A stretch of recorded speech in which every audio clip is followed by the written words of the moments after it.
Hello दोस्तों, स्वागत है आपका स्टडी डायलॉग्स में। ये हमारी बिहार स्पेशल की सीरीज़ है और आज की वीडियो में हम लोग पढ़ेंगे बिहार के भूगोल के बारे में। बिहार के भूगोल की 2 वीडियोस हम लोग पहले ही डाल चुके हैं और उनके टॉपिक क्या थे। देखो, पहली वाली वीडियो का टॉपिक था हमारा कि बिहार का भौगोलिक स्वरूप। फर्स्ट वीडियो में हमने बिहार के भौगोलिक स्वरूप के बारे में पढ़ा था। सेकंड वीडियो में हमने पढ़ा था बिहार की मृदा के बारे में। ठीक है, आज की जो वीडियो है उसके अंदर 2 टॉपिक्स हैं। तो पहला है हमारा जो टॉपिक है वो है हमारा जलवायु को लेकर कि बिहार की जलवायु किस तरह की है, और दूसरा टॉपिक है हमारा वन प्रदेश एवं वनस्पति। ठीक है, अब यहाँ पर जितने भी हम क्वेश्चंस लेकर आए हैं ना, ये देखिए यहाँ पर ये हैं तो वन लाइनर, लेकिन सारे के सारे इम्पॉर्टेंट क्वेश्चंस हैं, यानी इम्पॉर्टेंट क्वेश्चंस को हमने यहाँ पर वन लाइनर में कवर किया है। ठीक है, अच्छे से समझ कर हमने यहाँ पर डिस्कस किया है। तो ये बहुत इम्पॉर्टेंट है। जो बिहार के स्पेशल एग्ज़ाम होते हैं जहाँ पर स्पेशली बिहार की ही ज्योग्राफी, बिहार की ही हिस्ट्री पूछी जाती है। अब हिस्ट्री को देखिए, हिस्ट्री की हमने 3 वीडियोस पहले ही डाल दी है। वो भी हमने वहाँ पर सारे ही इम्पॉर्टेंट क्वेश्चंस थे, लेकिन उनको वन लाइनर में ही हमने कवर किया है। ठीक है, तो एग्ज़ाम में जाने से पहले इन वीडियोस को ज़रूर से देखिए और चलिए चैनल को सब्सक्राइब भी कर लीजिए और वीडियो को स्किप बिल्कुल ना करें। और चलिए शुरू करते हैं। अब देखिए, जो पहला हमारा टॉपिक है ये है बिहार की जलवायु को लेकर। तो पहला क्वेश्चन क्या है? पहला है बिहार के उत्तरी मैदान के पूर्वी भाग में। पूर्वी भाग का मतलब क्या है कि जो उसका ईस्टर्न पार्ट है ना, जो बिहार का जो ईस्ट पार्ट है वहाँ की जलवायु कैसी है? तो वहाँ की जलवायु है आर्द्र जलवायु है। देखो यहाँ पर अगर मैं एक रफ डायग्राम बनाऊँ बिहार का, 1 मिनट, ये देखिए ये बिहार का रफ डायग्राम हो गया। तो मैं ईस्ट पार्ट की यानी पूर्वी भाग की बात कर रही हूँ। ठीक है, तो यहाँ की जलवायु है आर्द्र। आर्द्र मतलब हो गया ह्यूमिड टाइप में। ठीक है, और अगर पश्चिमी भाग की बात करें, ये हो गया वेस्टर्न पार्ट, ये हो गया ईस्ट पार्ट, और पश्चिम भाग की बात करें तो ये है आर्द्र शुष्क, यानी कि थोड़ा सा क्या है, ड्राइनेस आ जाती है इसमें। ठीक है, अर्ध शुष्क है ये। चलो, बिहार की जलवायु में कितने मौसम प्रचलित हैं? अब आ गया सेकंड जो क्वेश्चन है, ये है मौसम को लेकर। तो देखो, शीत यानी कि विंटर वाला मौसम है ये। ठीक है, ग्रीष्म यानी कि समर वाला, और वर्षा यानी कि जो रेनफॉल वाला, जो हमारा अभी भी चल रहा है ना। चलिए, थर्ड है हमारा बिहार की जलवायु जानी जाती है। देखिए, बिहार की जलवायु में कई नाम हैं। ये देखिए, पहला नाम है मानसूनी जलवायु, दूसरा है उष्ण आर्द्र जलवायु, थर्ड है उपोष्ण जलवायु, और फोर्थ है संशोधित महाद्वीपीय जलवायु। देखो, ये नाम बहुत ज़्यादा इंपॉर्टेंट है और ये क्या है, बिहार की जलवायु के ये डिफरेंट नाम से हैं, डिफरेंट पार्ट को डिनोट करते हैं ये। ठीक है, चलिए नेक्स्ट है हमारा बिहार का जिला जो ग्रीष्म काल में, यहाँ काल आएगा, ग्रीष्म काल में सर्वाधिक गर्म रहता है। ये क्वेश्चन हमने अपनी प्रीवियस वीडियो में भी डिस्कस किया था और बताया था कि ये जो ज़िला है गर्म क्यों है ना। तो देखो, ये है गया का ज़िला और ये सबसे सर्वाधिक गर्म रहता है। चलो, नेक्स्ट क्वेश्चन है हमारा, बिहार को सर्वाधिक वर्षा मानसून से प्राप्त होती है। तो कौन सी होती है? बंगाल की खाड़ी से। कहाँ से होती है? बंगाल की खाड़ी से। अब देखो, अगर मैं छोटा सा यहाँ पर इंडिया बनाऊँ, है ना, देखो ये है हमारा इंडिया।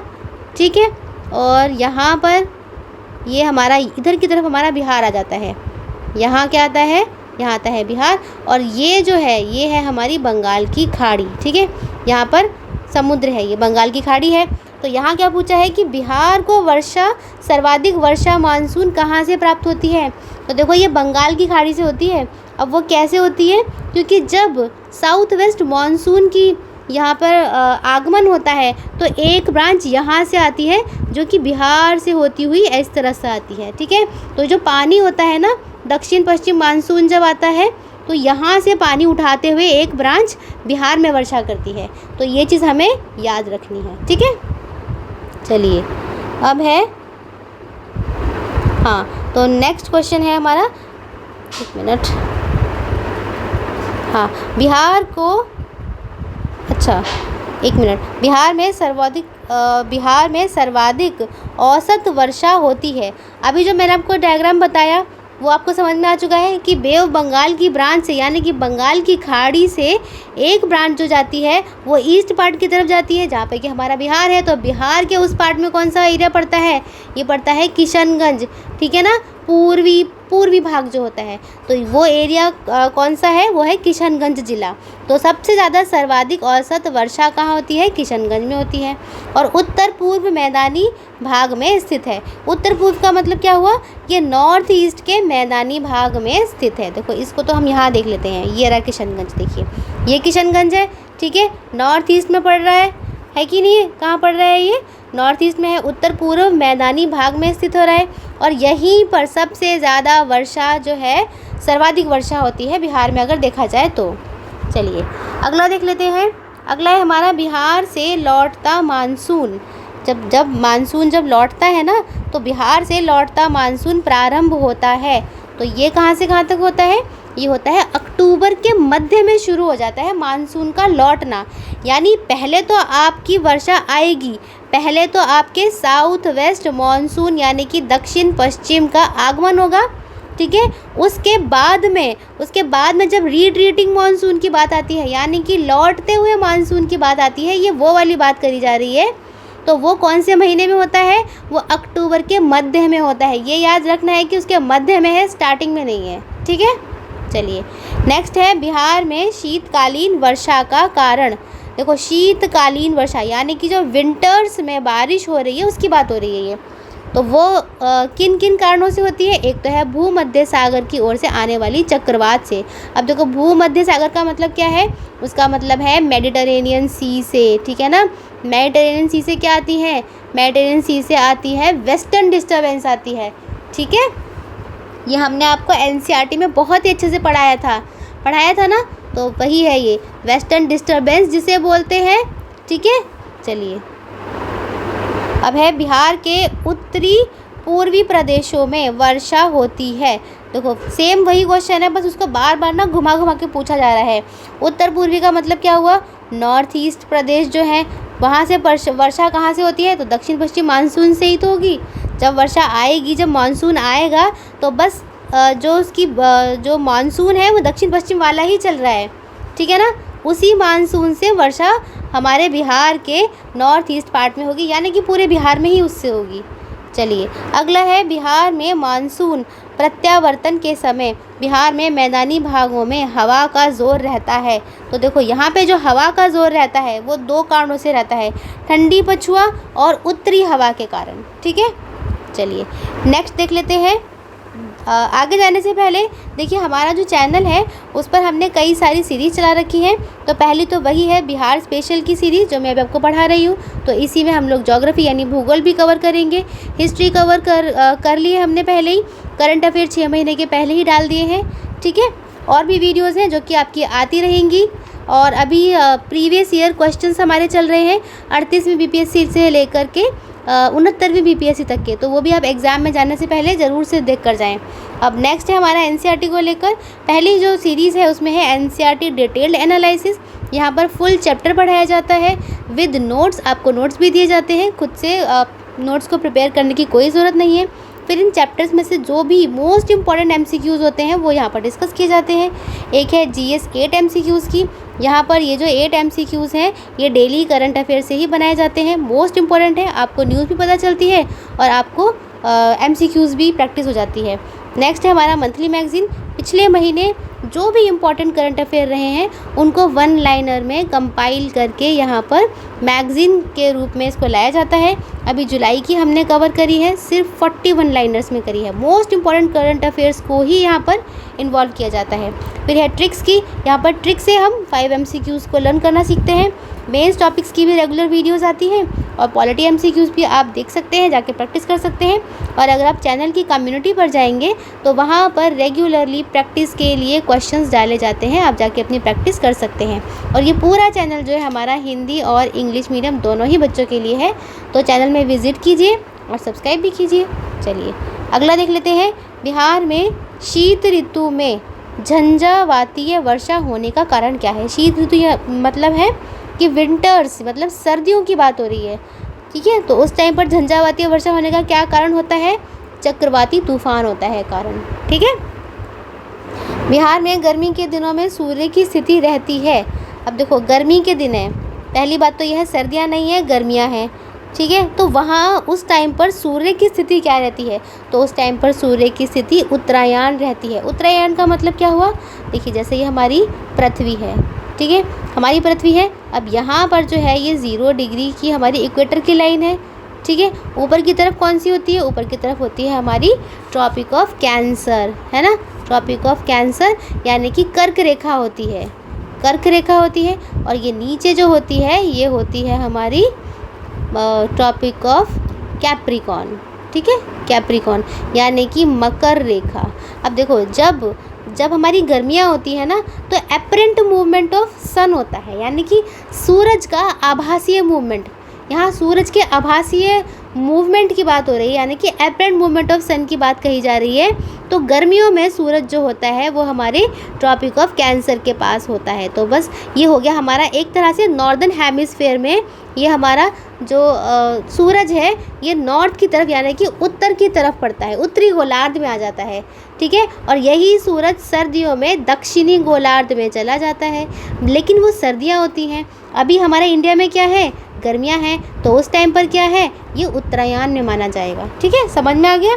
चलिए नेक्स्ट है हमारा बिहार के मैदानी भागों में औसत वर्षा होती है। देखिए औसत वर्षा भी बहुत पूछा जाता है, यानी कि बिहार की एवरेज रेनफॉल हमें पता होनी चाहिए, तो वो है 100 से 150 सेंटीमीटर तक, ठीक है। बिहार राज्य की औसत वार्षिक वर्षा 50 सेंटीमीटर से 150 सेंटीमीटर तक, ठीक है, ये पता होना चाहिए हमें, ये क्वेश्चन पूछ लिए जाते हैं। चलो बिहार में ग्रीष्मकाल में सर्वाधिक वर्षा होती है, यह पूर्वी भाग आएगा यहाँ पर, ठीक है, पूर्वी भाग में, यानी कि ईस्ट वाले जो मैंने अभी आपको बताया कौन सा वाला डिस्ट्रिक्ट था, वो था किशनगंज का डिस्ट्रिक्ट, है ना, ये मशहूर है सबसे ज़्यादा वर्षा के लिए। तो सबसे ज़्यादा वर्षा जो होती है वो उत्तर पूर्वी क्षेत्र में होती है, और जो ये किशनगंज है ये नॉर्थ ईस्ट में ही पड़ता है। बिहार में अगर देखा जाए ना, आप बिहार के मैप को देखिए, उसके अंदर किशनगंज आपको नॉर्थ ईस्ट में ही मिलेगा। चलिए नेक्स्ट है हमारा, देखो यहाँ देख लीजिए, ये देखिए ये है पूरा बिहार है, ठीक है। अब ये वाला जो रीजन है वो क्या हो गया, इसका नॉर्थ ईस्ट ही तो हो गया, और इसी रीजन में किशनगंज आ गया, ठीक है ना, नॉर्थ ईस्ट यानी कि उत्तर पूरब, ठीक है, उत्तर पूरब, और उत्तर पूरब में ही क्या पड़ गया, किशनगंज पड़ गया। सबसे ज़्यादा बारिश कहाँ पड़ती है, किशनगंज में ही पड़ती है। चलिए नेक्स्ट देख लेते हैं, तो नेक्स्ट है हमारा ये है ग्रीष्म ऋतु में, हाँ, ग्रीष्म ऋतु में बिहार के पूर्वी भाग में आने वाले चक्रवाती तूफानों को जाना जाता है, ठीक है। अब देखो पूर्वी भाग की फिर से बात आ गई, पूर्वी भाग मतलब है ईस्ट वाले हम पार्ट की बात कर रहे हैं, ठीक है। तो वहाँ पे साइक्लोन्स वाले जो तूफान होते हैं उनकी बात हो रही है। तो साइक्लोन किन किन तूफानों से आते हैं, एक है नॉरवेस्टर, एक है काल बैसाखी, और एक है आम बौछार नाम से, ठीक है। 3 नाम इसमें बहुत इंपॉर्टेंट है, काल बैसाखी, आम बौछार और नॉरवेस्टर से। अब नॉरवेस्टर क्या होता है, देखो नॉरवेस्टर जो होता है ना, उसकी उत्पत्ति बंगाल की खाड़ी से होती है, यानी कि बे ऑफ बंगाल से होती है, जिसका सबसे ज़्यादा असर पूर्वी बिहार में पड़ता है, ठीक है, बिहार के पूर्वी पार्ट में पड़ता है, यानी कि ईस्ट में पड़ता है, और ईस्ट में ही क्या था, किशनगंज। ये क्वेश्चन तो बहुत ही ज़्यादा इम्पॉर्टेंट माना जाता है, कई बार रिपीट होता है क्वेश्चन, ठीक है। चलिए अब अगला क्वेश्चन देख लेते हैं, बिहार में मानसून का आगमन। देखो अब मानसून के आगमन की बात है कि मानसून कब तक पहुंच जाता है बिहार में, तो ये पहुंचता है 15 से 20 जून तक। देखिए अगर हम यहाँ से देखें तो इधर की तरफ हमारा बिहार पड़ेगा, है ना, बिहार पड़ेगा। तो जब सबसे पहले मानसून कहाँ आता है, केरल वाले पार्ट में आता है, ठीक है, फिर वो चलते चलते टाइम लगता है थोड़ा, तो यहाँ पर 15 से 20 जून में ये बिहार में पहुँच जाता है, ठीक है। अब रहता कब तक है, 15 अक्टूबर तक यहाँ पर बारिश होती रहती है, कब तक, 15 अक्टूबर तक। उसके बाद 15 अक्टूबर के बाद यहाँ पे लौटता मानसून आ जाता है, उससे भी बारिश होती है वैसे, लेकिन उसके बाद क्या कहा जाता है कि लौटता मानसून आ गया, रिट्रीटिंग मानसून आ गया, ठीक है। चलिए अब है दक्षिण पश्चिम मानसून के पूर्व की चक्रवाती वर्षा का सर्वाधिक लाभ बिहार के किन जिलों की फसलों को होता है। अब देखो जब सबसे ज़्यादा वर्षा हमने पढ़ा है, सबसे ज़्यादा वर्षा किशनगंज में हो रही है, किशनगंज के पास ही अररिया, कटिहार, ये सारे एरियाज़ वहीं पे पड़ते हैं। तो वही वाले जो एरिया हैं, ज़िले हैं, उन्हीं ज़िलों की फसलों को तो फ़ायदा भी होगा, सीधी सी बात है। तो इन्हीं ज़िलों की फसलों को क्या होता है, फ़ायदा होता है, ठीक है।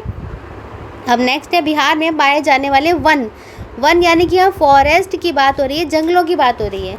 तो वो कौन कौन से हैं? ये है शुष्क पतझड़ वन और आर्द्र पतझड़ वन। ठीक है, अब यहाँ से हमारा वन प्रदेश एवं वनस्पति शुरू हो गया है। सेकंड टॉपिक जो हम यहाँ पर डिस्कस कर रहे हैं, वन प्रदेश एवं वनस्पति। ठीक है, यहाँ से ये टॉपिक शुरू हो गया है। तो बिहार में पाए जाने वाले वन 2 हो गए हैं, शुष्क पतझड़ और आर्द्र पतझड़। चलिए अगला है हमारा बिहार का सर्वाधिक सघन वन क्षेत्र। देखो सबसे ज़्यादा मैक्सिमम डेंस फॉरेस्ट वाला, सघन का मतलब क्या है? बहुत ही डेंस, घना, एकदम घिचम पिचा। ठीक है, वो वाला फॉरेस्ट जहाँ पर ऐसे जंगल है, ऐसा वाला प्रदेश कौन सा है? तो वो है कैमूर। ठीक है, कौन सा प्रदेश है? कैमूर है। बिहार का सर्वाधिक वन क्षेत्रफल वाला, अब देखो यहाँ था डेंस फॉरेस्ट यानी कि सघन वन प्रदेश के बारे में पूछा गया था, लेकिन यहाँ पर क्या है कि वो वाला फॉरेस्ट जिसका एरिया सबसे बड़ा है, तो वो ज़िला कौन सा है? वो ज़िला है रोहतास। यहाँ डिफरेंस है, एरिया में डिफरेंस है और डेंसिटी में डिफरेंस है, सघनता में। ठीक है, चलिए नेक्स्ट है बिहार के ज़िलों में, ये आएगा घटते क्रम में। एक मिनट, देखिए यहाँ पर क्या है? बिहार के ज़िलों में घटते क्रम में, यहाँ हमें घटते हुए क्रम में देखना है और वनों का विस्तार देखना है, जो कि सही क्रम में हमें देखना है। ठीक है, तो देखो सबसे पहले आता है कैमूर, फिर पश्चिमी चंपारण, फिर गया और फिर है नवादा। तो कैमूर तो ये वाला एरिया पड़ेगा आपका, ये कैमूर हो गया। ठीक है, सबसे ज़्यादा वनों का विस्तार कहाँ पर है? कैमूर में है। फिर बाद में उसका जो थोड़ा सा कम है वो ये पश्चिमी चंपारण में है। फिर थोड़ा और कम गया वाले में आएगा, थोड़ा और कम नवादा में आएगा।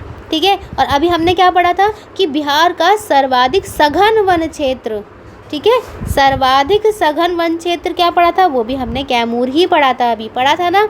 ठीक है, और जो सर्वाधिक वन क्षेत्रफल वाला ज़िला, ये हमने पढ़ा था रोहतास। ठीक है, तो ये हमें नहीं भूलना है। चलिए अब है बिहार में पर्णपाती वन को वर्गीकृत किया जा सकता है, आर्द्र पर्णपाती वन और शुष्क पर्णपाती वन, यानी कि यहाँ पे डेसिडुअस फॉरेस्ट की बात हो रही है। ठीक है, जो इंग्लिश मीडियम के बच्चे हैं उन्हें भी थोड़ा समझ में आ जाएगा। पर्णपाती वन मतलब डेसिडुअस फॉरेस्ट का कैटेगराइजेशन किया जा सकता है, तो 2 में किया जा सकता है। एक है ड्राई डेसिडुअस और एक है मॉइस्ट डेसिडुअस। ठीक है, 2 तरह से, यानी कि ये है ड्राई डेसिडुअस फॉरेस्ट और ये है आर्द्र, मतलब हो गया, एक मिनट उल्टा लिख दिया, रुक जाइए।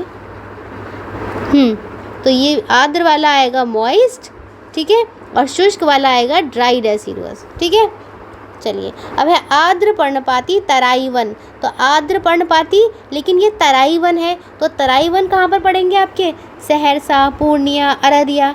हमने देखो पिछली वीडियोस में क्या पढ़ा था कि यहाँ ऊपर की तरफ क्या है?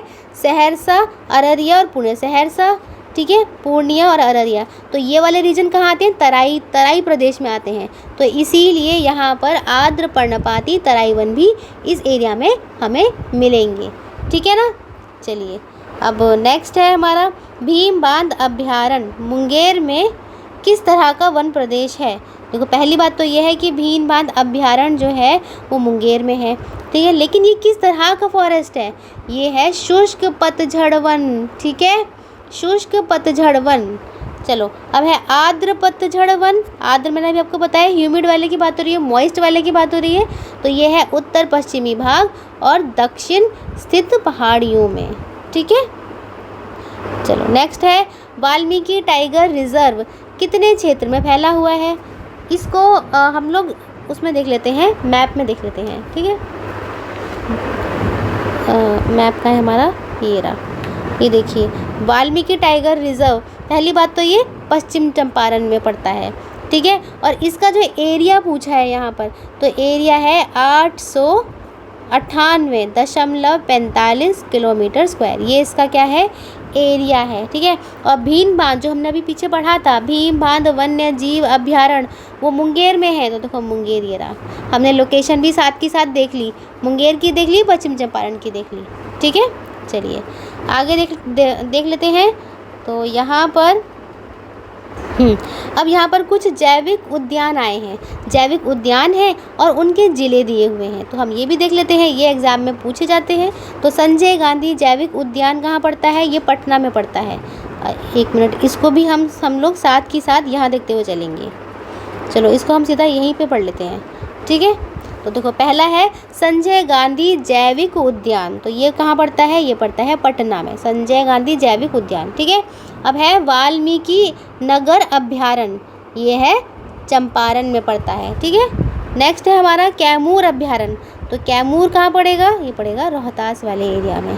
अब है गौतम बुद्ध अभ्यारण्य, ठीक है। अब देखो गौतम बुद्ध के नाम से ही पता चल रहा है कि ये कहाँ होगा? ये होगा बोध गया में होगा, है ना, यहाँ पर बोध गया में होगा। अब है राजगीर अभ्यारण्य, तो राजगीर अभ्यारण्य कहाँ होगा? अभ्यारण्य ये होगा नालंदा में, ये नालंदा वाला रीजन। उदयपुर अभ्यारण्य कहाँ होगा?